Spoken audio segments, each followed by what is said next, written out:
ಬಸವರಾಜ್ ಅವರಿಗೆ, ಬೈರ್ತಿ ಸುರೇಶ್ ಅವರಿಗೆ ಮತ್ತೆ ಯತೀಂದ್ರ ಅವರಿಗೆ ಮನವಿಯನ್ನ ಮಾಡ್ಕೊಳ್ತೇವೆ. ರೇವಣ ಸಿದ್ಧನ ಜಯಂತಿಗೆ ನಮಗೆ ರಜೆ ಅವಶ್ಯಕತೆ ಇಲ್ಲ. ರೇವಣ ಸಿದ್ಧನ ಜಯಂತಿಗೆ ಸರ್ಕಾರದ ರಜೆ ಅವಶ್ಯಕತೆ ಇಲ್ಲ.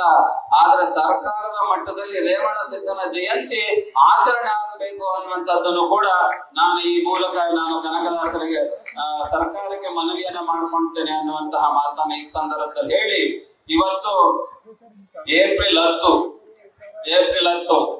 10 ಅಂತಂದ್ರೆ ತಮ್ಗೆಲ್ಲರಿಗೂ ಕೂಡ ನಿರಂಜನಾನಂದಪುರಿ ಸ್ವಾಮೀಜಿಯವರ ಜನ್ಮದಿನ.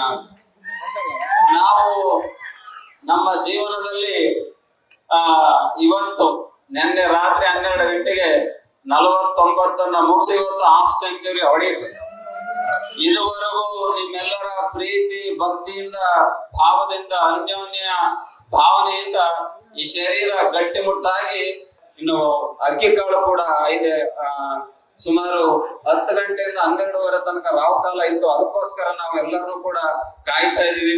ಪಾಪ ಅವು ಮಧುಮಕ್ಕಳು ಹೊಸ ಉರುಪಲ್ಲಿ ಒಣಕ್ಯಂಡ್ ಕುಂತಾವ. ಅವ್ರು ಎಷ್ಟೇ ತಾಳಿ ಕೆಡ್ಸಿ ಕೈ ಬಿಟ್ರೆ ಸಾಕಪ್ಪ ನಾವು ಹೊಲ್ಟೇವ್ ಅನ್ನಂಗಿದ್ದಾರೆ. ಆದ್ರೂ ಅವ್ರು ಇನ್ನೊಂದು ತಾಸು ಬಿಡಂಗಿಲ್ಲ. ಎಲ್ಲರೂ ಮಾತಾಡಿದ್ಮೇಲೆ ಅವ್ರು ಬಿಡೋದು. ಬಹುಶಃ ಆ ರೀತಿಯಾಗಿ ಅಲ್ಲೂ ಕೂಡ ಸಾಮೂಹಿಕ ವಿವಾಹದಲ್ಲಿ ಅವರಿಗೆ ಅಷ್ಟು ಗೌರವವನ್ನು ಕೊಟ್ಟು ಮದುವೆ ಯಾರು ಮಾಡ್ಸೋದಿಲ್ಲ. ಅದು ನಮ್ ಧರ್ಮ, ನಮ್ ಕರ್ತವ್ಯ, ನಮ್ ಕೆಲಸ. ಅವರಿಗೊಂದು, ಯಾಕಂದ್ರೆ ಅವ್ರ ಹಬ್ಬ ಇದು. ನಮ್ಮ ಹಬ್ಬಗಳು ನಡೀತಾ ಇರ್ತಾವ. ಆದ್ರೆ ಅವ್ರ ವಿವಾಹ ಮಹೋತ್ಸವದ ಅವ್ರು ಒಂದೇ ಸತಿ ಹಬ್ಬ ಮಾಡೋದು.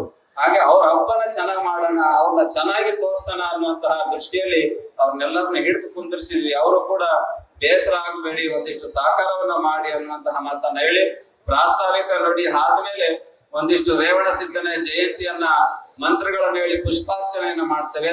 ರೇವಣ ಸಿದ್ಧನ ಜಯಂತಿ ಪುಷ್ಪಾರ್ಚನೆ ಆದ್ಮೇಲೆ ಸಾಮೂಹಿಕ ಲಗ್ನ ಆಗುತ್ತೆ. ಸಾಮೂಹಿಕ ಲಗ್ನಗಳಾದ್ಮೇಲೆ ಬೈರ್ತಿ ಸುರೇಶ್ ಅವರು ಮತ್ತೆ ಯತೀಂದ್ರ ಅವರು ಮಾತನಾಡ್ತಾರೆ ಅನ್ನುವಂತಹ ಮಾತು. ಇದುವರೆಗೂ ಬೆಳಗ್ಗೆಯಿಂದ ಎಷ್ಟು ಸಹಕಾರವನ್ನ ಮಾಡಿದ್ರು, ಇನ್ನು ಅರ್ಧ ತಾಸು ಮುಕ್ಕಾಲು ತಾಸು ಸೌಧದಿಂದ ತಾವು ಸಹಕರಿಸಿ ಕಾರ್ಯಕ್ರಮವನ್ನು ಯಶಸ್ವಿಯಾಗಿ ನೆರವೇರಿಸಿಕೊಡ್ಬೇಕು ಅನ್ನುವಂತಹ ಮಾತುಗಳನ್ನು ಈ ಸಂದರ್ಭದಲ್ಲಿ ಹೇಳಿ ನಿಮ್ಮೆಲ್ಲರಿಗೂ ಕೂಡ ಶುಭವನ್ನು ಕೋರಿ ನನ್ನ ಮಾತಿಗೆ ರಾಮಿಸ್ತಾ ಇದ್ದೀನಿ. ಹರಿ ಓಂ.